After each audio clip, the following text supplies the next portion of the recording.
how do we focus our minds? This focus of the mind is actually very important for success in the world and in spiritual life also. Swami Vivekananda said, the difference between an ordinary person and a great person lies in the degree of concentration. And he himself had extraordinary powers of concentration. So focus of the mind is necessary for anything and everything in life. Now, the yogic approach, the Raja Yoga or Patanjali Yoga approach, that is the science of concentration par excellence.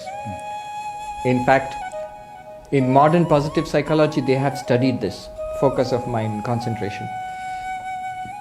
One psychologist said that the quality of your life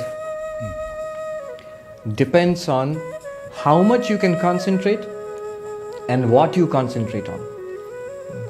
Not just how much you can concentrate, what you concentrate on.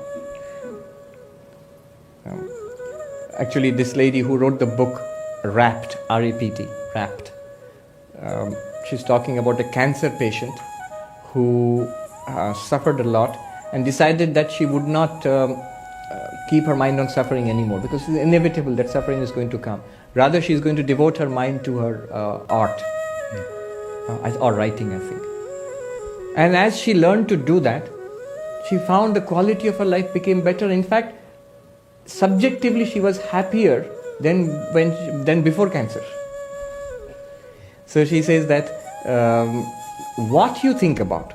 So am I thinking about my writing and art, or am I thinking about the pain and the cancer and the co-payments and so on? What am I thinking of? Where do I put my mind? And how much of the mind I can put on that? Milton said in Paradise Lost, the mind in its own place can make a heaven of hell and a hell of heaven. So it has been studied. A classic book in this regard is Mihai Csikszentmihalyi's Flow. You're aware of that book? Yeah. So he has studied this phenomenon of attention and its link with the quality of life. And in fact, he mentions Patanjali Yoga there. He says, the best methodology that I have seen for attainment of flow is in this ancient technique of Patanjali Yoga. Am I audible to everybody? So that's one method by Patanjali Yoga. That's the method of concentration, where you train your mind to think of one thing and keep on excluding everything else, bringing your mind back to that thing again and again. And there's a whole science in it. In fact, Mihai Csikszentmihalyi, there he points it out, that it's basically a function of two things. One is the challenge posed by the environment, and other is your skill. He gives an example. Suppose you're playing tennis. When you begin to play tennis, it's a great thing just to return a serve. So all your energies and your concentration, focus, you're all aroused and ready to face the challenge. And if you're able to return the serve, that is, you attain flow there.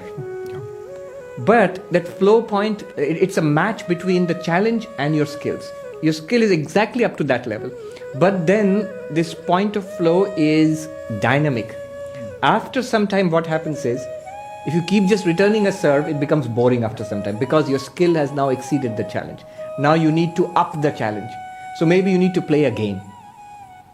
Then you maybe need to play a game against a good player, and so on. So this flow, focus, is a question of challenge and skill. Too much challenge, like in a workplace which is full of pressure, many people know in Manhattan it's like that. Then if your skill, your capacity is below the level of challenge, it leads to anxiety. Uneasiness, anxiety, strain. If the challenge is way below your skills, it leads to boredom. If they are well balanced, at that point you get flow, focus, what you're asking. What does that mean practically? Practically what it means is that if you want focus and flow, you need to increase the challenge to meet your abilities. If the challenge is beyond your abilities, the environment is putting too much pressure on your abilities, then you need to break it down into smaller chunks and deal with it one at a time, a little bit at a time, manageable bits at a time. That's in principle. It's easier said than done. But there are other things to consider also in focus. One thing is, one thing which scatters our minds is self-interest. If I am in it for myself, if my idea is that I am in it for this particular person, then always I'll be tense. What have I gained? What have I lost? How much do I get out of this? I'm not relaxed anymore. Selfishness leads to a scattered mind. It can lead to a kind of narrow focus on my own interests, but always it will be vulnerable and you're open to anxiety and fear and frustration. Unselfishness. The unselfish mind is relaxed mind. So the more you are about doing good to the organization you work for, the family unit you are with, or the community, or in general for others, you are relaxed about yourself. Or you are worshipping God in your actions. You're offering all of your actions up as worship of the Lord. It's not so much what I'll get out of it.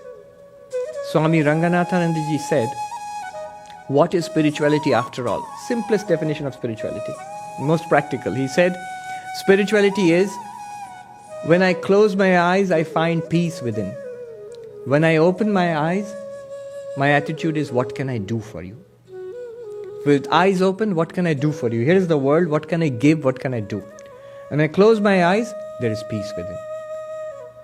Our problem is just the opposite.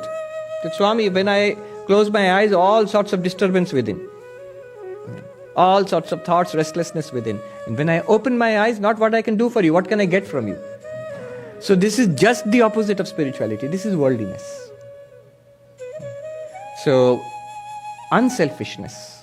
To the extent that we can be unselfish, to that extent mind will be relaxed and better focused.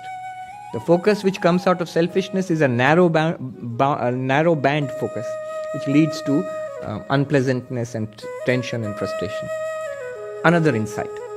Love leads to focus. So what I love, my mind automatically is drawn to that and easily focused without all sorts of techniques. You don't have to do this breathing technique, this thing and that thing. It automatically leads to focus there. So for example, a mother in a house who is looking after the young child, right? So because the mother loves the child, because the mother loves the child, all activities are done. She's cleaning, cooking, taking care of the child's homework, getting ready to take the child to school, and so on. All of that is being done, and yet the mind is focused on the child and the needs of the child, right? So love leads to focus. Bhakti, devotion to God, leads to focus automatically and easily, without effort, effortlessly so.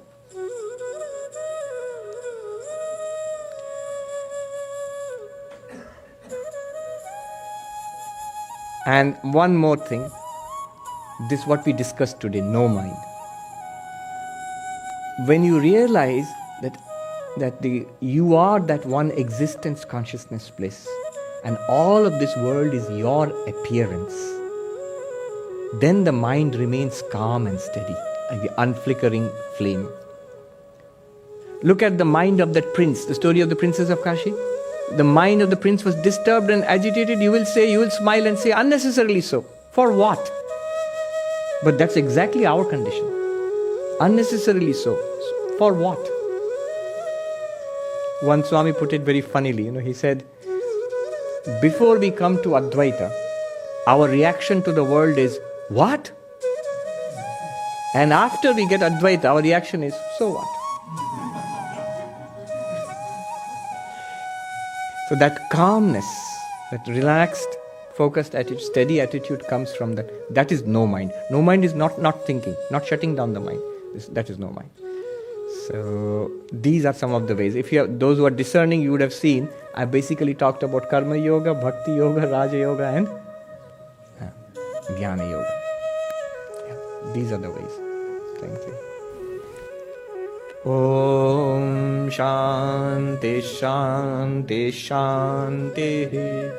Harihi Om Tat Sat. Shri Ram Krishna Arpanamastu.